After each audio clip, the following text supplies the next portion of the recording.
शिवसम्राट Navyug Marathi news. आवाज तुमचा, बातमी आमची.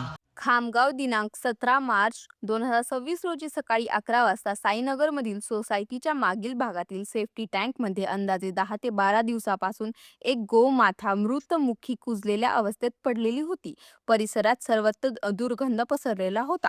घटनेची माहिती पत्रकार नाना हिवराळे यांनी एकनिष्ठा गोसेवा फाउंडेशनला देताच सूरज भैया यादव, ईश्वर इंगळे, गजानन सोनवणे, युवराज मोरे, गजानन सगावत्रे आदी गोसेवकांनी साईनगरवाडी घटनास्थळी धाव घेऊन पाहणी केली असता गायीचे प्रेत कुजलेल्या अवस्थेत सेफ्टी टँकच्या मलब्याखाली तरंगत होते. गोसेवक सूरज भैया यादव व ईश्वर इंगळे यांनी ग्राम विकास अधिकारी रवींद्र जनार्दन कांबळे यांना फोनद्वारे संपूर्ण माहिती दिली व त्यांना घटनास्थळी लगेच बोलावून पाहणी करून त्यांनी सेफ्टी टँकचा मलबा तोडण्यासाठी पुढाकार घेत एकनिष्ठा गोसेवकांना परवानगी देतात जेसीबीच्या सहाय्याने गायीचे प्रेत बाहेर काढून अंतिम संस्कार करून भावपूर्ण श्रद्धांजली दिली. ज्या सोसायटीमध्ये राहणाऱ्या 5 घरातील लोकांचा वापर या सेफ्टी टँकवर आहे त्यांना कायदेशीर नोटीस देऊन त्यांच्यावर योग्य कार्यवाही करावी अशी विनंती सूरज भैया यादव यांनी केली. जर सेफ्टी टँकवरचा झाकण उघडा नसता तर मुक्या निष्पाप गायीचा जीव गेला नसता अशी प्रतिक्रिया गोसेवकांनी दुःख व्यक्त करत कांबळे यांना सांगितली. अशी माहिती ईश्वर इंगळे यांनी एका